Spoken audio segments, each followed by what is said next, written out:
Olá, bom dia, boa tarde ou boa noite. Eu sou Felipe Nogueira de Carvalho e esse é o curso Emoções e Regulação Emocional, Questões Filosóficas e Psicológicas. Bom, pessoal, então a gente encerrou no módulo passado o nosso percurso sobre as principais teorias filosóficas e psicológicas sobre emoções e também exploramos as diferentes ferramentas de regulação emocional associadas a cada uma dessas teorias. A partir de agora, nesses últimos módulos, nós veremos então algumas questões suplementares, mas que são importantes aí para compreender o que são emoções e são questões que tocam diretamente na questão da regulação emocional. Então, no módulo de hoje, nós trataremos de duas coisas sobre as quais se fala de modo quase que universal, mas que pelo menos desde a Grécia Antiga é tratada como uma oposição, uma dicotomia entre duas coisas distintas. Claro, eu estou falando aqui da relação entre razão e emoção, sentimento e intelecto.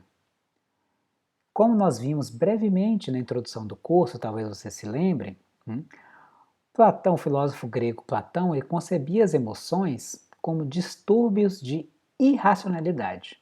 São coisas que devem ser controladas ou subjugadas pelo intelecto. Isso está presente naquela alegoria que ele utilizou da carruagem, como se as paixões, as emoções fossem um cavalo selvagem, descontrolado, que deveria ser subjugado, domado pelo condutor, que simboliza o intelecto. Nós vimos também que essa oposição entre razão e emoção, e a ideia de que a razão deveria controlar a emoção, exerceu uma influência muito forte na civilização ocidental como um todo, como por exemplo no cristianismo, onde as paixões eram responsáveis por aqueles impulsos animais que levariam aos pecados, que eles deveriam então ser controlados pela força de vontade intelectual. E de fato existe um certo apelo intuitivo nessa dicotomia tradicional entre as duas coisas.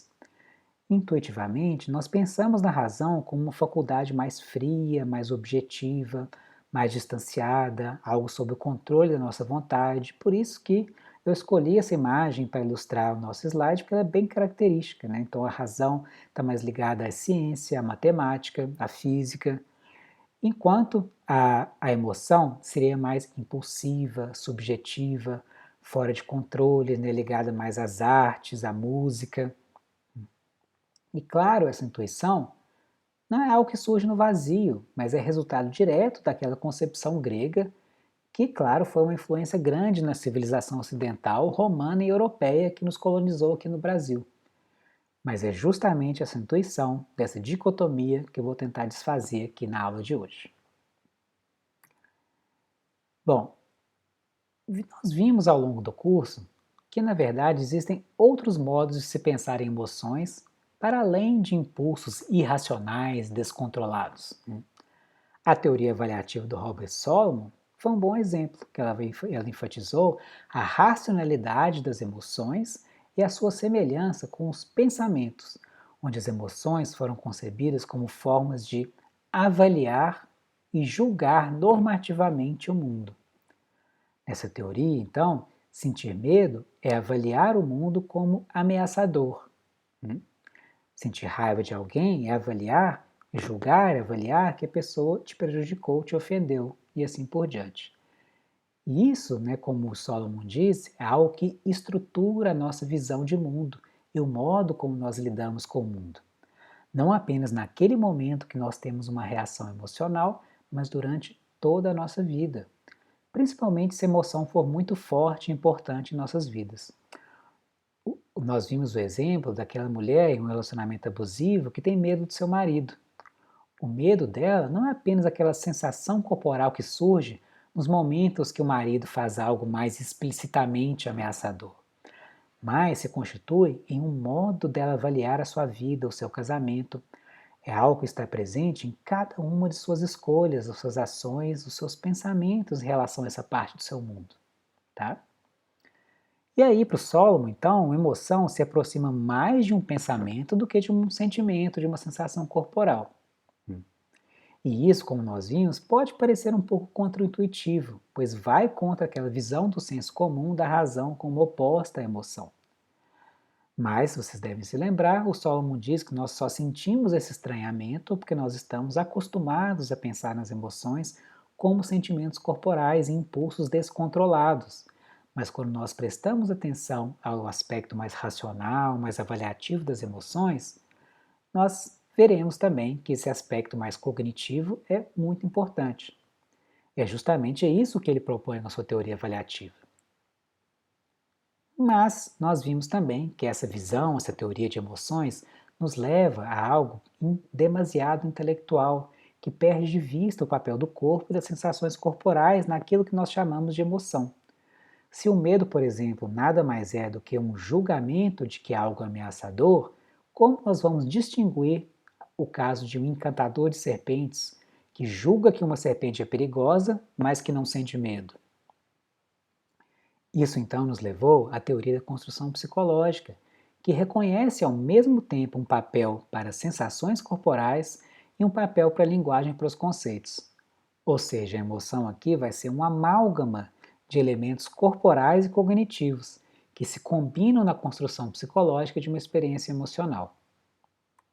Como vocês devem se lembrar, o elemento corporal dessa teoria é o afeto, ou as sensações difusas do estado do nosso corpo, que é classificado ao longo dessas duas dimensões, né? Valência, ou prazer e desprazer, e excitação, ou relaxamento e agitação. E, se devem se lembrar, nós sentimos esse afeto porque uma das principais funções do nosso cérebro é administrar nossa economia corporal. E as flutuações dessa economia corporal vão ser transformadas nessas sensações que nós chamamos de afeto. Então, a partir desse afeto, e de acordo com nossa experiência passada, o nosso cérebro vai usar um conceito para prever o que está acontecendo conosco e o que é mais provável de vir a seguir. Nós vimos o exemplo de um afeto corporal de pontadas no estômago, que em um contexto onde é quase hora do almoço, o cérebro gera uma previsão de fome e logo antes de uma palestra importante, eles geram uma previsão de nervosismo. E nós vimos também que esse processo de construção da nossa experiência, a partir da atribuição de significado às sensações internas e externas, não é algo que é específico a emoções, mas algo que acontece o tempo todo, em todo o estado consciente. Quer dizer, a nossa economia corporal está ativa o tempo todo, né? E nosso cérebro está sempre prevendo instantes de fome, de cansaço, de raiva, de relaxamento, de medo, de raciocínio e assim por diante. Mesmo quando nós estamos pensando sobre o que fazer em relação às finanças do mês, se nós devemos abrir mão de alguma despesa, etc., nosso cérebro está usando o nosso afeto corporal para prever nossa experiência naquele contexto, usando um conceito da nossa experiência passada. Bom, eu recapitulei essa teoria porque isso vai nos levar a um primeiro sentido em que razão e emoção não são coisas distintas e que processos que chamamos de racionais ou emocionais não são assim tão diferentes quanto poderíamos supor. Porque, na verdade, segundo a teoria da construção psicológica, do ponto de vista neurológico, não há nenhuma diferença entre um processo e outro. Ambos são instâncias de uma construção psicológica a partir de ingredientes mais básicos e mais gerais.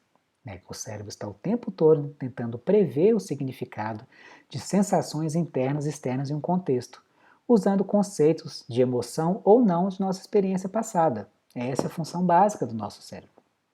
Tá? Então, segundo a teoria da construção psicológica, a distinção entre razão e emoção é uma distinção puramente fenomenológica, quer dizer, ela diz respeito ao modo como nós experienciamos certas sensações internas e externas em um contexto e onde está o foco da nossa atenção naquele momento, e não correspondem a tipos naturais ou biológicos diferentes. Tá? Então, quando o foco da sua atenção está em um processo de raciocínio, de deliberação, por exemplo, quando você está pesando os prós e os contras de uma decisão, você pode chamar isso de raciocínio, de deliberação, e você vai ter uma experiência de um processo racional.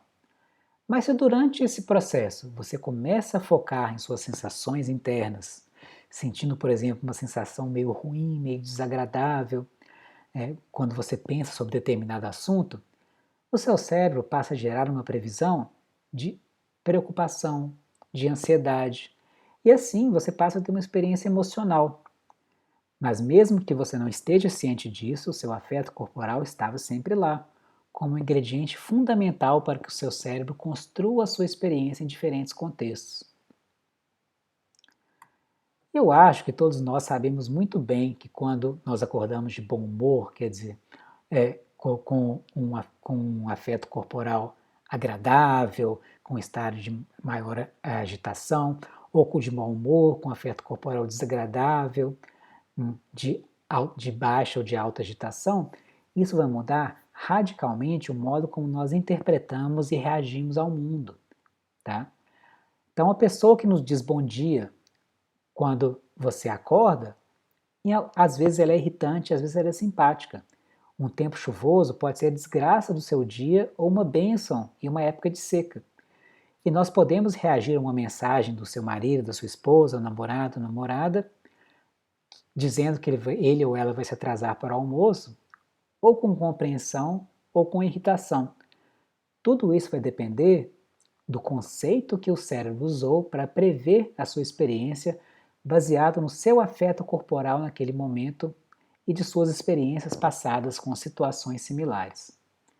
Ou seja, muitas vezes nós achamos que o problema está sempre no outro, que o outro é irritante, que o outro é petulante, mas na verdade, isso é uma projeção do nosso próprio afeto corporal.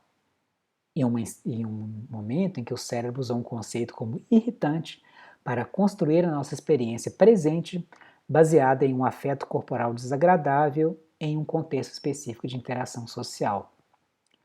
Mas talvez exatamente a mesma interação social, combinada com um afeto corporal positivo, ou seja, você interagir com alguém de bom humor, pode gerar uma experiência de empatia, de compreensão e assim por diante. Exemplo disso, como você reage a uma mensagem de atraso de um ente querido, depende do seu humor, do seu afeto corporal, do que o seu cérebro usa para dar sentido à sua experiência. Então o problema está muitas vezes em nós, no nosso afeto e nos nossos conceitos, e não no outro. Uma evidência interessante a favor dessa hipótese é que se você varia o afeto corporal, você pode mudar a sua experiência do mundo e os julgamentos que você faz sobre o mundo. Isso é o que mostra esse estudo, por exemplo, que eu estou colocando aqui nesse slide. Olhe para esse rosto, por exemplo. O que você diria a respeito dessa pessoa? Será que ela é confiável, simpática, agradável, calorosa? Ou será que ela é suspeita, antipática, desagradável, fria? Provavelmente, talvez você esteja assistindo a aula em um estado de afeto corporal mais neutro. Nesse caso, talvez você não tenha uma opinião formada sobre essa pessoa.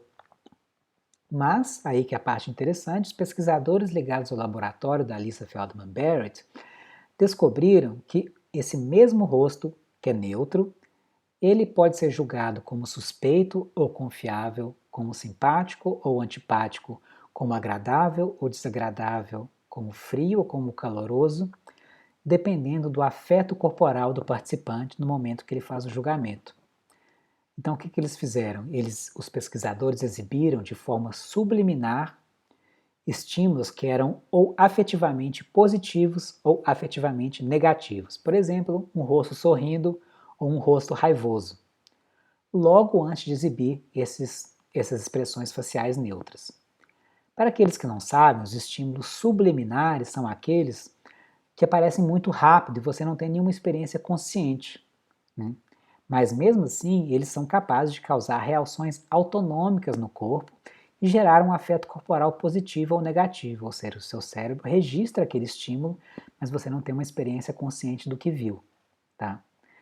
Então, uma vez que os participantes eram expostos a esses estímulos subliminares, eles deveriam julgar se o seu rosto era agradável, confiável, simpático, etc., em uma escala de 1 a 5.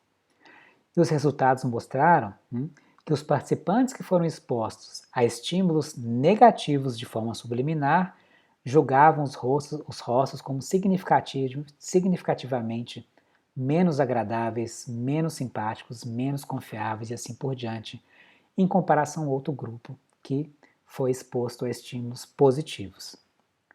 E não só isso, mas os participantes que eram expostos a estímulos afetivamente positivos diziam que esse rosto era sorridente, enquanto aqueles que eram expostos a estímulos afetivamente negativos diziam que o rosto era mais carrancudo. E como vocês devem ter visto ou irão ver no texto da Lisa Feldman Barrett que eu disponibilizei no espaço virtual do curso, esse afeto pode alterar nossa percepção do mundo. Então, na próxima vez que você encontrar alguém e achá-lo sorridente ou carrancudo, né, lembre-se desse experimento. Né? Talvez a diferença esteja no seu afeto corporal e não no rosto da outra pessoa. Esse tipo de resultado não se limita a relações interpessoais. Em um outro experimento com uma metodologia muito similar, quer dizer, empregando estímulos subliminares positivos ou negativos, os participantes desse experimento, eles avaliaram o suco de fruta de forma mais positiva, eles bebiam mais, eles colocavam mais no copo, eles estavam dispostos a pagar mais caro por esse suco de fruta quando eles eram induzidos a sentir um afeto corporal positivo através de um estímulo subliminar. E claro que os publicitários sabem muito bem desse efeito. E uma verdadeira fortuna investida por grandes empresas nesse tipo de pesquisa todo ano. É por isso que a propaganda sempre tenta gerar um afeto positivo no espectador, no consumidor, para que ele possa atribuir esse afeto ao produto, na verdade, e assim avaliá-lo de forma mais positiva e comprar mais e pagar mais caro por ele. Então pense sobre isso da próxima vez que vocês estiverem assistindo um comercial de televisão. Né? Muitas vezes não é o produto que é bom, mas simplesmente você que está feliz. E também sabe-se que os candidatos recebem candidatos a um emprego recebem avaliações mais negativas em entrevistas de trabalho em dias de chuva do que em dias de sol. Isso é o estudo que estou colocando para vocês aí no slide. E que as pessoas em geral fazem avaliações mais negativas sobre suas próprias vidas em dias de chuva relativos a dias de sol. Né? Em todos os casos, o processo é o mesmo. O cérebro vai usar um afeto positivo ou negativo para construir uma experiência em um contexto, a partir de conceitos como agradável, desagradável, confiante, confiável, competente e assim por diante. É como se nós projetássemos nosso afeto corporal no mundo, julgando que o mundo é de certa maneira, que ele é congruente com o modo como nós nos sentimos. Ou seja, eu me sinto mal, então essa pessoa deve ser suspeita ou antipática. Pensem nisso da próxima vez que vocês tomarem decisões em dias de sol ou dias de chuva. Às vezes o melhor se fazer é simplesmente esperar a chuva passar. E a teoria da construção psicológica chamou esse processo, através do qual nós projetamos nossos estados afetivos no mundo, de realismo afetivo. Essa terminologia visa traçar um paralelo com o que na filosofia é chamado de realismo ingênuo. Então, na filosofia, o realista ingênuo é aquele que toma o mundo exatamente como este lhe é dado na sua experiência. Quer dizer, as cores, por exemplo, como sendo propriedades das coisas. Quando nós sabemos já, pela ciência, de que a cor que nós percebemos em um objeto é resultado da luz que reflete a partir da sua superfície, e não uma propriedade intrínseca inerente do objeto ele mesmo. Do mesmo modo, o realista afetivo é aquele que toma o mundo exatamente como este lhe é apresentado em sua experiência afetiva. Quer dizer, as outras pessoas são irritantes, são ameaçadoras, são suspeitas e assim por diante. Mas como vocês devem ter lido ou irão ler no artigo da Lisa Feldman Barrett, disponibilizado no espaço virtual dessa unidade, o realismo afetivo pode trazer uma série de consequências negativas, que vão desde vieses inconscientes, que fazem com que certas pessoas estereotipadas sejam percebidas como mais ameaçadoras, por isso que pessoas negras são vítimas desproporcionais de violência policial, por exemplo, até decisões judiciais que são tomadas com base em uma experiência de um afeto negativo, em um contexto de interação com o réu, quando na verdade o afeto negativo talvez fosse interpretado de uma outra forma em uma situação diferente. Então, em um estudo que acompanhou 8 juízes israelenses ao longo de 10 meses de atuação, descobriu um fato curioso, que a quantidade de sentenças favoráveis à liberdade condicional começava alta no início do dia e caía abruptamente logo antes do almoço. E uma interpretação desse resultado é que os juízes começavam a sentir pontadas no estômago de fome, mas como eles estavam muito envolvidos no processo judicial, eles interpretavam esse afeto negativo como se isso dissesse respeito ao réu, de que ele deve ser um indivíduo suspeito, indigno de confiança. E o mesmo acontece quando a promotoria mostra evidências explícitas e perturbadoras em um julgamento, ou quando a família da vítima oferece testemunhos que são emocionalmente carregados e intensos. Muitos estudos mostram que o afeto negativo gerado no juiz e no júri por esses eventos leva a um índice muito maior de condenações e a punições bem mais severas, sejam elas justas ou não. Mais uma vez, é devido ao afeto negativo que é gerado no momento da decisão. Mas nós podemos nos perguntar, se nós não podemos eliminar o afeto das nossas vidas, nem mudar esse processo de construção psicológica, o que nós podemos fazer nesses casos para mitigar esses efeitos nocivos do realismo afetivo? Uma resposta a essa questão nos leva novamente para a ideia de regulação emocional, presente na teoria da construção psicológica vista na última unidade. Quer dizer, se nós sempre experimentamos e avaliamos o mundo com afeto, ao invés de nós tentarmos alcançar uma suposta racionalidade que seria isenta de emoções, o que seria impossível, o que a Lisa Feldman Barrett sugere, mais uma vez, é que nós aumentemos a nossa granularidade emocional. Quer dizer, se um juiz sente um afeto negativo, se ele tiver diversos conceitos, como irritabilidade, impaciência, raiva, fome, etc., ele poderá categorizar a sua experiência de forma mais fina e mais precisa.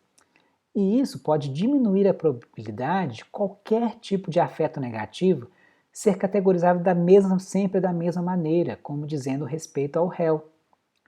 E o mesmo vale para nossos julgamentos cotidianos, por exemplo, de que o nosso marido ou esposa é irritante, ou está se comportando de forma suspeita, ou se uma pessoa que nós conhecemos é desagradável e assim por diante. Muitas vezes nós temos poucos conceitos que o cérebro pode usar para dar sentido e para prever a nossa experiência. E aí muitas experiências diferentes de afetos negativos podem ser interpretadas sempre da mesma forma, como se algo no mundo fosse ruim, e só. E uma outra coisa que nós podemos fazer é tornar certos conceitos mais acessíveis em alguns contextos. E isso vai aumentar a probabilidade do nosso cérebro utilizar esses conceitos para construir nossa experiência em um contexto. Por exemplo, pessoas que têm uma relação muito desgastada têm o conceito de raiva altamente acessível. Por isso, o cérebro delas tem uma probabilidade muito maior de gerar previsões de raiva para cada sentimento, para cada afeto negativo sentido nas interações sociais. Da mesma forma, se o foco da atenção do juiz ou do júri está em conceitos como vingança, punição e assim por diante, esses conceitos vão estar mais ativos e qualquer afeto negativo vai ser usado para gerar uma experiência do réu como suspeito, indigno de confiança e logo culpado, independente disso ser verdadeiro ou não. E alguns estudos, como esse do Lee e colaboradores, mostraram que fotografias de pessoas negras geram muitas vezes reações fisiológicas que eram experienciadas como um afeto negativo por pessoas brancas. Mas, curiosamente, se o conceito de medo estiver mais acessível, por exemplo, fazendo uma manipulação experimental que torna aquele conceito mais acessível, os participantes diziam experimentar medo vendo aquela fotografia e avaliavam de forma mais negativa aquelas pessoas. Mas, se novamente através de uma manipulação experimental um conceito como empatia estiver mais acessível, isso fazia com que essas pessoas brancas não sentissem medo e avaliassem de forma mais positiva essas fotografias.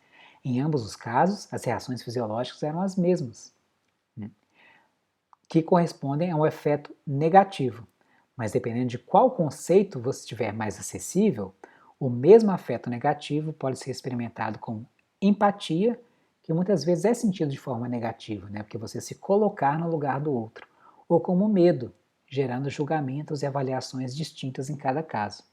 Ou seja, quanto mais você pensa em empatia, compaixão, amorosidade e outros conceitos de emoções positivas, mais esses conceitos estarão mais acessíveis e, portanto, com uma maior probabilidade de serem usados pelo seu cérebro para dar significado às suas experiências. Então, para concluir essa parte dessa unidade, nós vimos aqui um primeiro sentido em que a emoção não é separada da razão. Quer estejamos ansiosos ou pensando friamente, né, sobre como administrar as despesas do mês, o cérebro o tempo todo constrói a nossa experiência atribuindo significado às sensações internas e externas a partir da experiência passada, com o conceito tirado de nossa experiência, com situações similares. Esse processo de construção é o mesmo para episódios ditos emocionais ou episódios ditos racionais, a partir dos mesmos ingredientes.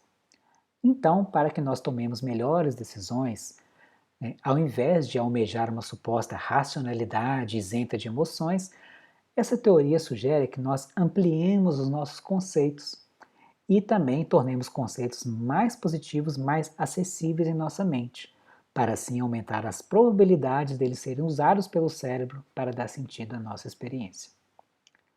Mas existe também um outro sentido em que podemos considerar razão e emoção como dois aspectos de uma mesma coisa. Mas isso eu vou falar no próximo vídeo dessa unidade. Bom, é isso que eu tinha para dizer hoje. Obrigado pela atenção e até a próxima aula.